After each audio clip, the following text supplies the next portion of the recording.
Antum tuh batu itu, ya kalau kita lihat, kerasnya luar biasa. Tapi hati kita itu kan bukan dibuat dari batu. Masa batu yang keras saja masih bisa lembut mendengar asma Allah? Hati Anda yang dicipta tidak dari batu, kenapa tidak bisa tersentuh? Ada apa itu? Jangan bebal dengan taubat. Jangan abai sampai hati mati. Ya, kalau sudah hatinya mati, susah nanti. Jadi ada dua sahabat, dua orang. Yang satu menzalimi kawannya sampai dihisab di hari kiamat. Yang satu pengen nuntut pada Allah. Yang namanya sahabat itu kan pasti walaupun ada masa-masanya bertengkar, tapi ada kan periode yang baik-baiknya yang dikenang.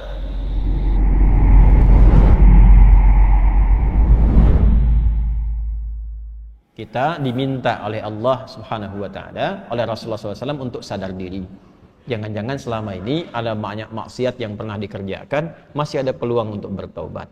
Walaupun itu sebagai dosa besar, sepanjang ajal belum tiba, cepat taubati. Dekati Allah Subhanahu wa Ta'ala. Jadi nyambung semua dari bacaan sholat subuh tadi. Saya tidak pernah janjian dengan Ustaz Amiruddin Tunggi Mami tadi. Tidak tahu saya. Tahu-tahu yang dibaca surat itu, ayatnya itu nyambung dengan apa yang kita bahas. Jangan bebal dengan taubat. Jangan abai sampai hati mati. Ya. Kalau sudah hatinya mati, susah nanti. Alam ya'ni lil ladzina amanu an takhsha'a qulubuhum li dzikrillah wa ma nazala minal wa la yakunu kal ladzina utul kitaba min fatala 'alaihimul amadu faqasat qulubuhum. Kalau sudah dapat hidayah, kata Allah di surat Al-Hadid, hadid itu besi. Besi sekuat-kuatnya masih bisa lunak. Hati antum itu bukan dari besi, masa nggak bisa lunak? Batu itu sekeras-kerasnya masih bisa tasbih, masih bisa pecah kalau mendengar asma Allah. Makanya keluar air. Ada air terjun macam-macam dari batu itu mendengar asma Allah itu pecah itu. Keluar. Ini bab iman ya. Bab iman. Kalau mau ditelusuri pakai akal silahkan. Ya. Silahkan. Kok bisa? Karena keluar air. Siapa yang perjalankan air di situ, Joni? Kok bisa masuk ke situ? Kok bisa keluar?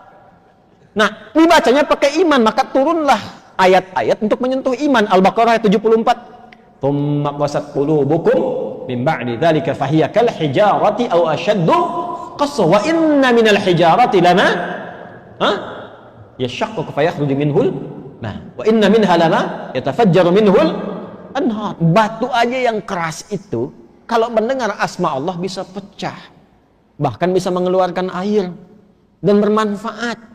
Antum itu batu itu, ya kalau kita lihat kerasnya luar biasa, tapi hati kita itu kan bukan dibuat dari batu. Masa batu yang keras saja masih bisa lembut mendengar asma Allah? Hati Anda yang dicipta tidak dari batu, kenapa tidak bisa tersentuh? Ada apa itu? Nah, ternyata maksiat itu bisa membuat hati keras melebihi batu. Waktunya yang paling ideal bertobat diantaranya itu 10 hari pertama bulan Dzulhijjah. Karena pada saat itu rahmat Allah diturunkan. Ampun ditebarkan. Ya. Kalau ada orang masih belum mampu untuk menyebut asma Allah dan beristighfar di waktu itu, kita doakan. Makanya doakan secara terbuka. Allahumma ighfir ummata Muhammad sallallahu alaihi wasallam. Allahumma arham ummata Muhammad sallallahu alaihi wasallam. Allahumma aslih ummata Muhammad sallallahu alaihi wasallam. Allahumma farrij ummata Muhammad sallallahu alaihi wasallam. 4 ini baca. Biasakan baca. InsyaAllah kalau kita biasakan, itu berpeluang besar mendapatkan syafaat di sisi Allah Subhanahu wa Ta'ala.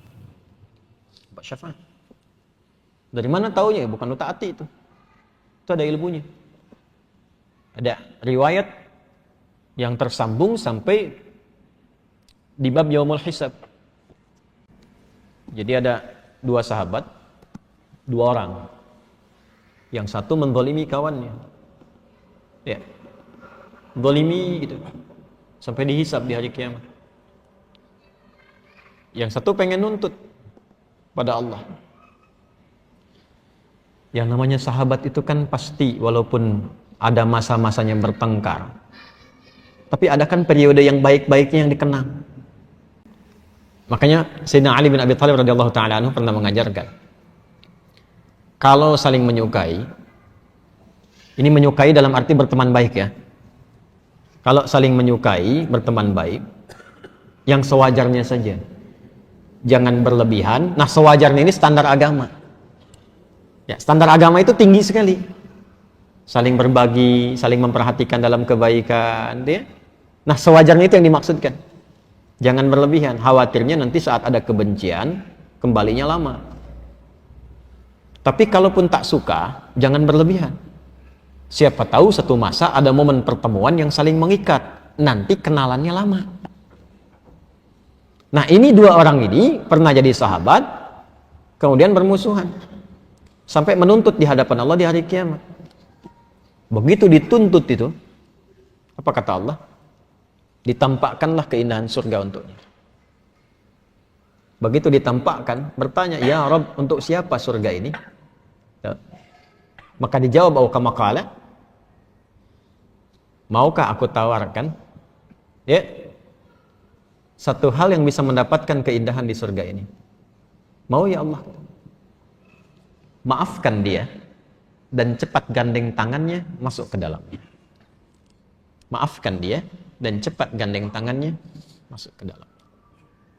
Maka ternyata amal soleh yang kita kerjakan itu untuk mengharapkan ridha Allah Subhanahu wa taala, itu berkenan diterima oleh Allah Subhanahu wa taala sampai bisa diizinkan oleh Allah untuk menggandeng sahabat-sahabatnya yang bermasa hidup dengan dia dalam kehidupan di dunia. Itu gambarannya.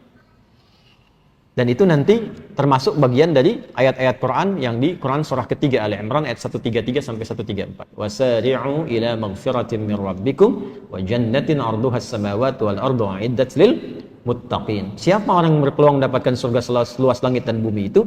Alladzina yunfiquna fis sarai wal dharra wal kadhimina ghaidha wal 'afina 'anil nas. Wallahu yuhibbul muhsinin. Karena itu kita mesti melatih hati. Ya, supaya kebaikan itu meluas, jangan pada diri pribadi saja. Kalau mau soleh, bagus, tapi jangan kurangi kesolehan dengan banyak mencela orang, supaya banyak salah keluar juga nanti. Lebih baik kita doakan.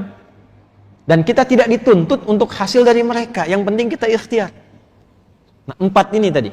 Allahumma ighfir ummata Muhammad. Allahumma ighfir ummata Sayyidina Muhammad SAW. Allahumma arham ummata Sayyidina Muhammad SAW. Allahumma aslih ummata Sayyidina Muhammad SAW. Allahumma farrij ummat Sayyidina Muhammad SAW. 4 ini biasakan. Ya Allah, mohon ampuni dosa-dosa umatnya Nabi Muhammad SAW. Ya Allah, mohon sayangi umatnya Nabi Muhammad SAW. Ya Allah, mohon perbaiki keburukan-keburukan atau kekurangan umatnya Nabi Muhammad SAW. Yang keempat, ya Allah, mohon bahagiakan umatnya Nabi Muhammad SAW.